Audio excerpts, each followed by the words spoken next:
नमस्कार दोस्तों।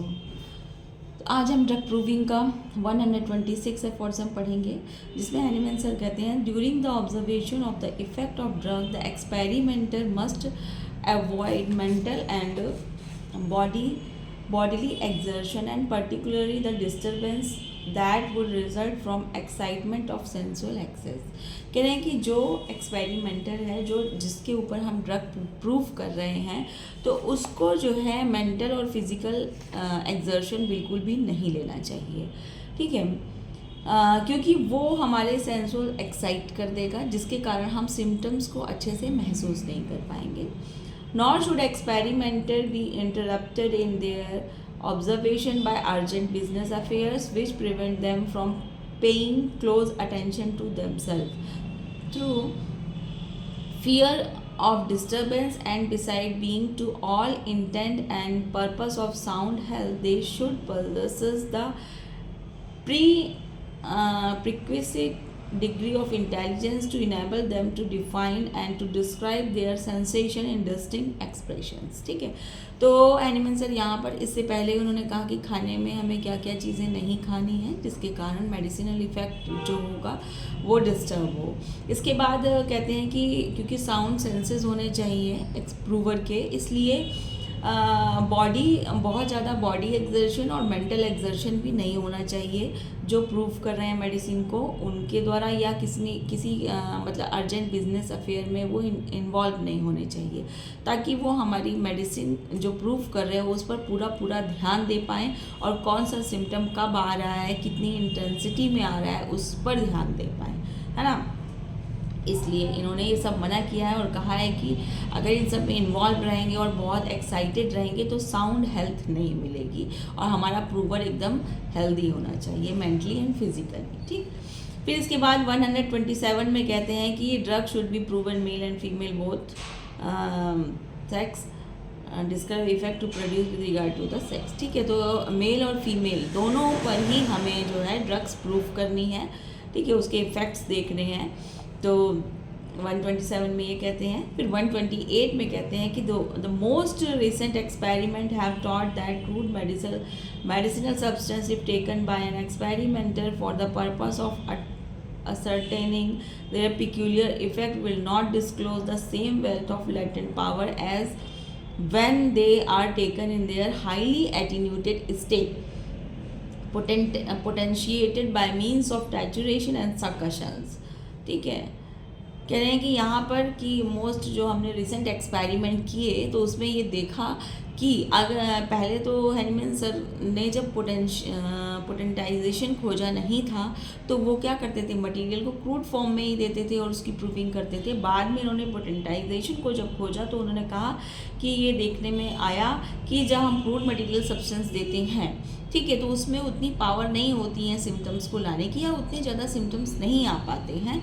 जब हम यहाँ पोटेंशिएशन करते हैं, पोटेंशियलाइजेशन करते हैं एटीन्यूएशन या सग्रेशन के द्वारा, तो उसके द्वारा जो प्रूव होती है मेडिसिन, तो वो मोर इफेक्ट देती है, मोर पावरफुल इफेक्ट देती हैं। ठीक है, और उनके अंदर जो छुपी उनके अंदर और भी एनर्जी होती है वो निकल के बाहर आती है। जैसे बहुत से सब्सटेंस होते हैं जो इनर्ट होते हैं, लेकिन जब उनका पोटेंटाइजेशन हो जाता है तो वो जो होते हैं बहुत अच्छा वर्क करते हैं, बहुत सारे सिम्टम्स देते हैं। Through this simple process the power hidden and dormant as it were in the crude drug are developed and called into activity in an incredible degree. ठीक है, ये कह रहे हैं कि जब हम क्या होता है, जब हम पोटेंटाइजेशन करते हैं तो जो डॉर्मेंट उसके अंदर जो चीज़ें छुपी हुई हैं, जो पावर, वो भी निखर के बाहर आती हैं इनक्रेडिबल डिग्री की। In this way the medicinal power even of substance that considered as inert are most effectively developed by administrating to the experimenter daily from 4 to 6 of the finest pellets of the 30th potentiated attenuation of one of these substance। ठीक है, the pellet having been previously moistened with a little water should be taken on an empty stomach for several days. तो कैसे देनी है हमें drug proving में, क्या करना है कि हमें 30th पोटेंसी में प्रूविंग की गई है और 4 से 6 फाइनेस्ट बहुत छोटे से पिलेट्स दिए गए, ठीक है। एटीन्यूएटेड जो सब्सटेंस को हम पोटेंटाइजेशन के द्वारा उसको फिर 30th पोटेंसी हमने बनाई और उसमें 4 से 6 पिलेट्स दिए और उसको देने से पहले क्या हुआ, थोड़ा सा पानी में मॉइस्चर किया, ठीक है, मॉइस्चर किया और खाली पेट देना है, ठीक, डेली देना है, सेवरल डेज तक देना है जब तक वो अपने इफेक्ट देने ना लगे, प्रॉपर इफेक्ट ना देने लगे। 129 में कहते हैं if only slight effect appear after a dose of this kind and if it is desirable to render these effects stronger and more distinct, several additional pellets may be taken daily until the effect upon health of prover become perceptible।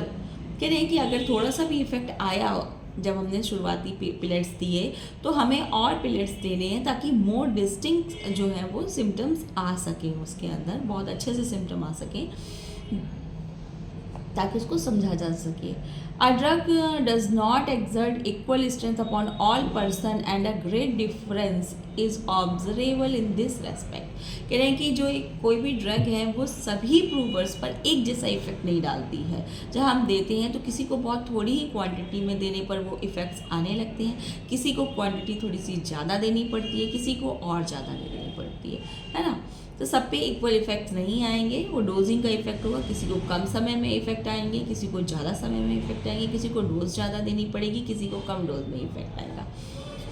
For instance, a moderate dose of a drug known to be very powerful may sometime produce but a very slight effect upon an apparently delicate person, while the same individual is affected quite perceptible by others। यही बात यहाँ पर कह रहे हैं। Much less powerful drug again, there are very robust person who perceive very marked symptoms from an apparent mild drug but very slight symptom from a stronger one। कह रहे हैं भाई कि किसी को कम डोज देनी पड़ती है और बहुत अच्छे इफेक्ट आ जाते हैं, किसी को ज़्यादा डोज देनी पड़ती है, वो पर्सन कैसा है, डेलिकेट है, रोबस्ट है, कुछ भी है, तो ये सब के इफेक्ट अलग अलग आता है। तो सबको उसी के हिसाब से देना है प्रूविंग में medicine. As this is not to be predetermined, ये पहले से डिटरमाइंड नहीं है। इट इज़ एडवाइजेबल, ये सिर्फ एडवाइस किया गया है कि किस तरह से देना है, वो हम देखेंगे जब हम प्रूव करेंगे कि किस पर सिम्टम अच्छे से आ रहे हैं, तो किसको और डोजिंग चाहिए, किसको नहीं चाहिए, ठीक है। That each person should begin with a small dose, लेकिन हमें शुरुआत स्मॉल से ही करनी है और धीमे धीमे उन सिम्टम्स को, उन डोजों को बढ़ाना है। Small dose of medicine gradually to be increase day by day where such a course appear proper and desirable, ताकि जो सिम्टम्स आ रहे हैं वो प्रॉपर और डिज़ायरेबल सिम्टम्स हम देख सकें, मिल सके हमें। 130 में क्या कहते हैं, by giving a sufficient strong dose in beginning of an experiment we gain the advantages of exhibiting to the experimental the exact consecutive order in which the symptom appear and of allowing to the observer to note the time at which each one appear। ठीक है, अगर sufficient जो strong dose शुरुआत में ही दे देते हैं तो हमें क्या मिलता है, advantage and experiment, advantage of exhibiting experiment exact consecutive, एक ऑर्डर में सिम्टम्स मिलते हैं, ठीक है। तो हम उसको अलाउ कर देते हैं ऑब्जर्व को कि हर जो भी सिम्टम्स आ रहे हैं उनका टाइम भी लिखते चलें कि किस टाइम पर, और एक सीरीज़ में क्या पहले कौन सा सिम्टम आया, उसके बाद कौन सा सिम्टम आया, किस टाइम पर कौन सा सिम्टम आया, किसके बाद कौन सा सिम्टम आया।